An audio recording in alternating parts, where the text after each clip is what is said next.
प्रधानमंत्री ने आज वीडियो कॉन्फ्रेंस के जरिए बिहार में शहरी बुनियादी ढांचे से संबंधित 7 परियोजनाओं की आधारशिला रखी।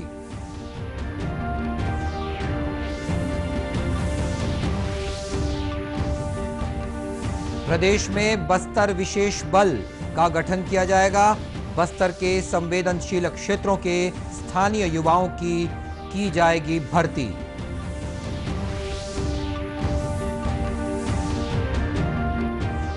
छत्तीसगढ़ में कोरोना संक्रमित मरीजों की संख्या 67,000 के पार। केवल गंभीर मरीजों के लिए ही अब 108 संजीवनी एक्सप्रेस का उपयोग करने के दिए निर्देश। और आज मनाया जा रहा है दूरदर्शन का स्थापना दिवस। 1959 में 15 सितंबर को सार्वजनिक प्रसारक के तौर पर दूरदर्शन की स्थापना हुई थी।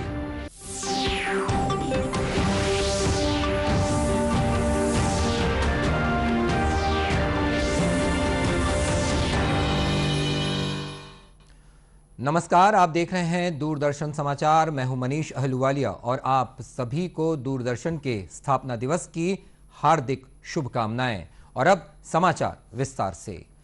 प्रधानमंत्री नरेंद्र मोदी ने आज वीडियो कॉन्फ्रेंस के जरिए बिहार में शहरी बुनियादी ढांचे से संबंधित 7 परियोजनाओं की आधारशिला रखी और शुभारंभ किया। इनमें से 4 परियोजनाएं जलापूर्ति से संबंधित हैं, जबकि 2 मल जल उपचार और 1 नदी क्षेत्र के विकास से जुड़ी हैं। इस मौके पर प्रधानमंत्री ने कहा कि शहरों में संभावनाएं हो, समृद्धि हो, सुरक्षा हो और आधुनिक सुविधाएं हो। उन्होंने ये भी कहा कि सभी को, खासकर युवाओं को आगे बढ़ने के लिए शहरों में नई और असीम संभावनाएं मिले। उस दौर में ही इस सच्चाई को समझ लिया था और वो शहरीकरण के बड़े समर्थक थे। उन्होंने शहरीकरण को समस्या नहीं माना। उन्होंने ऐसे शहरों की कल्पना की थी जहां गरीब से गरीब व्यक्ति को भी अवसर मिले, जीवन को बेहतर करने के रास्ते उनके लिए खुले। आज आवश्यक है कि हमारे शहरों में संभावनाएं हो, समृद्धि हो, सम्मान हो, सुरक्षा हो, सशक्त समाज हो और आधुनिक सुविधाएं भी हो। यानी कि शहर ऐसे हो जहां सभी को, खासकर हमारे युवाओं को आगे बढ़ने के लिए नई और असीम संभावनाएं मिले। अपने संबोधन में नमामि गंगे परियोजना का जिक्र करते हुए श्री मोदी ने कहा कि ये परियोजना लोगों की जीवन शैली में बदलाव लाएगी। उन्होंने बताया कि गंगा नदी में प्रदूषित जल के प्रवाह को रोकने के लिए मल जल शोधन संयंत्र की स्थापना की गई है। और प्रदेश की खबरों में सबसे पहले छत्तीसगढ़ में बस्तर विशेष बल का गठन किया जाएगा। इस विशेष बल में बस्तर के संवेदनशील क्षेत्रों की ग्राम पंचायतों के स्थानीय युवाओं की भर्ती की जाएगी। मुख्यमंत्री भूपेश बघेल ने पुलिस विभाग की समीक्षा बैठक में कहा कि बस्तर क्षेत्र में कठिन भौगोलिक परिस्थितियां और स्थानीय भाषा की जानकारी पुलिस के लिए बड़ी चुनौती है। यदि अंदरूनी गांव के युवाओं की बल में भर्ती की जाएगी तो पुलिस का काम और ज्यादा आसान हो जाएगा। पुलिस मुख्यालय द्वारा विशेष बल के गठन का प्रस्ताव कर शीघ्र ही शासन को भेजा जाएगा। बैठक में मुख्यमंत्री ने पटनायक समिति के माध्यम से छोटे छोटे प्रकरणों में जेलों में बंद आदिवासियों की रिहाई के लिए तेजी से कार्रवाई करने और हर माह इन प्रकरणों की वापसी की समीक्षा करने के भी निर्देश दिए हैं। बैठक में बताया गया कि पटनायक समिति के समक्ष 625 प्रकरण प्रस्तुत किए गए थे, जिनमें से 404 प्रकरणों में समिति ने अनुशंसा की है। न्यायालय से 206 प्रकरण निराकृत किए गए हैं। इसी तरह मुख्यमंत्री ने चिटफंड कंपनियों के प्रकरणों को तेजी से निराकृत कर संबंधित लोगों को राशि की वापसी की प्रक्रिया में भी तेजी लाने के लिए कहा है। बैठक में बताया गया कि चिटफंड से संबंधित 17 प्रकरणों में नीलामी की कार्रवाई कर करीब 9 करोड़ 4 लाख रुपए शासन के खाते में जमा करा दिए गए हैं। मुख्यमंत्री ने पुलिस विभाग द्वारा आरक्षक भर्ती की समय सीमा सारणी भी न्यायालय के निर्देशानुसार घोषित करने के लिए निर्देशित किया है। साथ ही पुलिस के वरिष्ठ अधिकारियों और पुलिस कर्मियों की समस्याओं का त्वरित निराकरण और सीमावर्ती राज्यों से शराब की अवैध तस्करी और सट्टे पर भी सख्ती से रोक लगाने के लिए कहा गया है। बैठक में गृह मंत्री ताम्रध्वज साहू भी मौजूद थे। मुख्यमंत्री भूपेश बघेल ने छत्तीसगढ़ पुलिस के सिटी कॉप मोबाइल ऐप को लॉन्च किया। इस अवसर पर मुख्यमंत्री ने कहा कि छत्तीसगढ़ पुलिस द्वारा विकसित मोबाइल ऐप आम नागरिकों को पुलिस के नजदीक लाने और पुलिस से सहायता प्राप्त कराने के लिए परस्पर विश्वास को विकसित करने में मदद करेगा। अपराध नियंत्रण की दिशा में यह ऐप नागरिकों और पुलिस के बीच एक सेतु का भी काम करेगा। अधिकारियों ने बताया कि सीजी कॉप ऐप को डाउनलोड कर नागरिक अपराध की सूचनाएं देने या प्रकरणों से संबंधित सभी सूचनाएं एक क्लिक पर ही पा सकेंगे। इस ऐप के माध्यम से कुल 14 प्रकार की सेवाओं का लाभ बिना थाने जाए ही लोग प्राप्त कर सकेंगे। इसके अलावा सीजी कॉप ऐप के जरिए नागरिक एफआईआर, ऑनलाइन शिकायतें, चोरी, जब्त वाहन, नजदीकी पुलिस थाना, सहायता केंद्र, गुमशुदा व्यक्ति की खोज और हेल्पलाइन सेवा का भी लाभ उठा सकेंगे। प्रदेश में कोरोना संक्रमित मरीजों की संख्या में लगातार बढ़ोतरी हो रही है।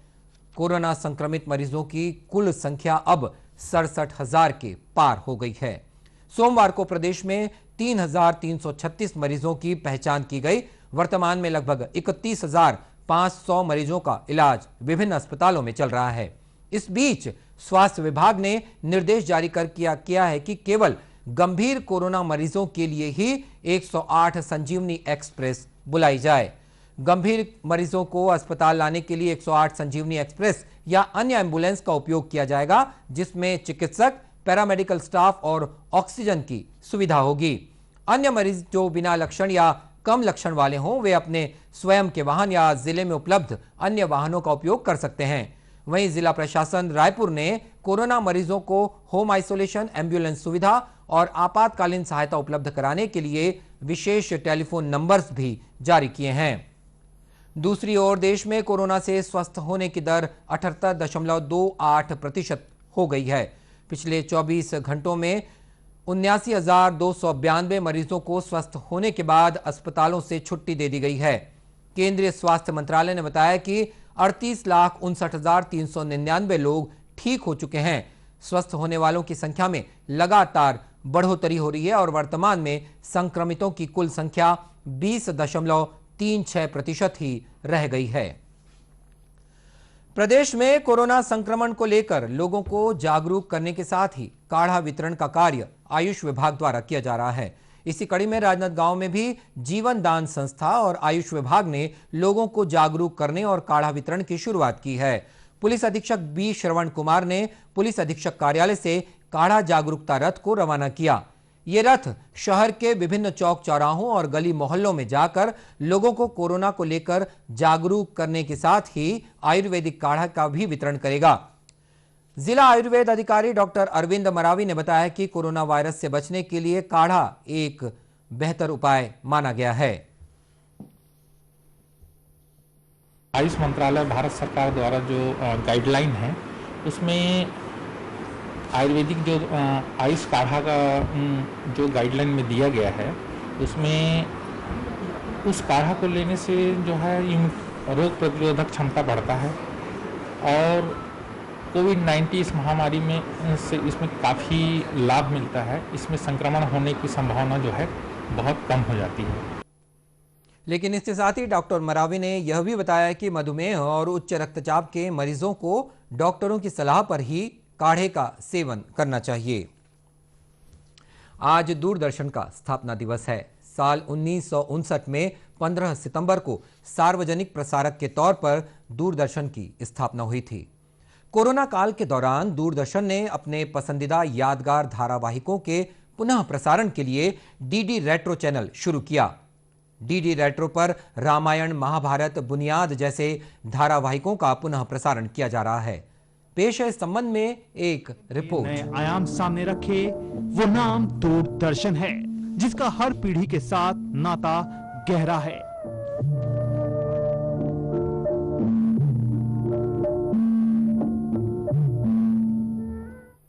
15 सितंबर 1959 को लोक प्रसारक के तौर पर दूरदर्शन की स्थापना हुई।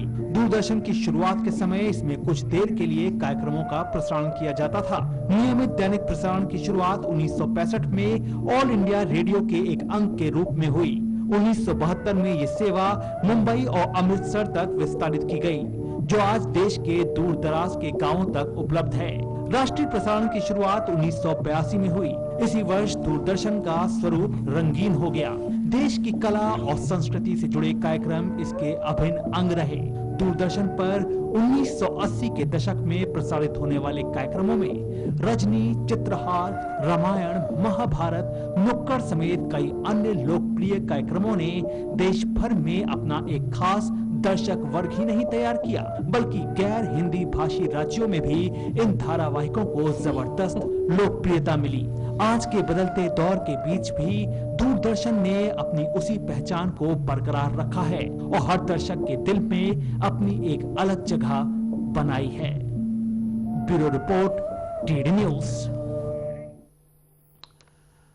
आज टेलीविजन की दुनिया भले ही बहुत विस्तारित हो, लेकिन ये कहना अतिशयोक्ति नहीं होगी कि दूरदर्शन आज भी हमारे परिवार का एक सदस्य है। बढ़ते हैं अगली खबर की तरफ। प्रदेश में इन दिनों राष्ट्रीय पोषण माह का आयोजन किया जा रहा है। कोरोना संक्रमण को देखते हुए इस बार राष्ट्रीय पोषण माह को डिजिटल जन आंदोलन के रूप में मनाया जा रहा है। इस दौरान कुपोषण के प्रति जन जागरूकता के लिए वर्चुअल कार्यक्रमों के अलावा सोशल प्लेटफॉर्म का अधिक से अधिक उपयोग किया जा रहा है। इस अभियान के तहत दुर्ग जिले में भी बच्चों, गर्भवती और शिशुवती माताओं को कुपोषण से मुक्ति दिलाने के प्रयास किए जा रहे हैं। पोषण माह के दौरान हितग्राहियों को पौष्टिक आहार का महत्व बताते हुए चित्रकारी, स्लोगन और रंगोली के माध्यम से भी संदेश दिया जा रहा है। पोषण माह के अंतर्गत दुर्ग जिले के ग्राम तिरगा सहित विभिन्न आंगनवाड़ी केंद्रों में 3 से 6 वर्ष के बच्चों, गर्भवती और शिशुवती माताओं को गर्म पका हुआ भोजन दिया जा रहा है। साथ ही बच्चों का टीकाकरण और गर्भवती महिलाओं के स्वास्थ्य की जांच की गई। आंगनवाड़ी कार्यकर्ता तोमेश्वरी बेलचंदन ने बताया है कि अभिभावकों की सहमति से आंगनवाड़ी केंद्रों में पोषण माह मनाया जा रहा है।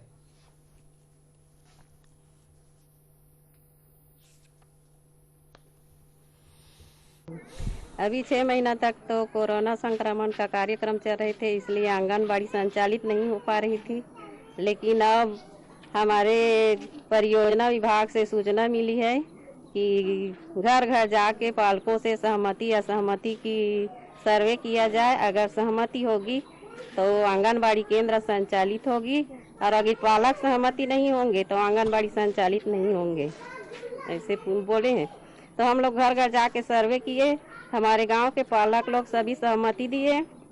उन लोग बोले हम लोग अपने इच्छा से आंगनबाड़ी तक ले जाएंगे और वहां से ले आएंगे। सेक्टर सुपरवाइजर प्रमिला वर्मा ने भी बताया है कि कोरोना प्रोटोकॉल का पालन करते हुए आंगनवाड़ी केंद्रों का संचालन किया जा रहा है। आज हम लोग बहुत समय बाद आंगनबाड़ी केंद्र को ओपन किए हैं और आज बच्चों को पहले से ही सूचना दे दिए हैं कि समय समय पे आए। 3 पाली में बच्चों को बुलाए हैं। यहाँ केंद्र में 25 बच्चे हैं, तो 3 पाली में करके हम लोग अलग अलग बुला रहे हैं। केंद्र में दाल, चावल, रोटी, सब्जी, अचार, सलाद सभी की व्यवस्था यहाँ पे की गई है पूरे आंगनबाड़ी में। और केले पत्ते के ऊपर हम लोग खाना दे रहे हैं ताकि बच्चों में संक्रमण जो है वो ना फैले। और इस संबंध में महिला और बाल विकास विभाग के जिला कार्यक्रम अधिकारी विपिन जैन ने बताया कि आंगनवाड़ी केंद्रों में 3 से 6 वर्ष के बच्चों को पका हुआ गर्म भोजन देने की व्यवस्था की गई है। अब आंगनबाड़ी केंद्र खोलने के निर्देश मिले हैं और उनमें हम सारे के सारे बच्चों को जो 3 से 6 साल के बच्चे हैं उनको प्रतिदिन आंगनबाड़ी केंद्रों में बुलाकर गर्म भोजन देंगे। कि जो कोविड-19 के जो प्रोटोकॉल्स हैं कि हमको बच्चों के बीच में दूरी बना करके हमको रखना है, बच्चों का हाथ हमको धुलाना है, मास्क उनको पहनाना है, ये सारी व्यवस्थाओं को आंगनबाड़ी केंद्रों में किया जा रहा है। हमने आंगनबाड़ी केंद्रों को सैनिटाइज भी किया है, लगातार उसकी सफाई भी हम उसकी जो है वो करवा रहे हैं। और पूरा ये प्रयास है कि आंगनबाड़ी केंद्र में आने वाले बच्चों को कोई सुरक्षा संबंधी कोई असुविधा ना हो और हम उन्हें पर्याप्त रूप से सुरक्षित रूप से हम यहाँ पर भोजन करा करके उनके सुपोषण के स्तर को हम बेहतर कर सकें। उल्लेखनीय है कि राष्ट्रीय पोषण माह का आयोजन 1 सितंबर से शुरू हुआ, जो 30 सितंबर तक चलेगा। और इसी के साथ ये समाचार बुलेटिन समाप्त हुआ। नमस्कार।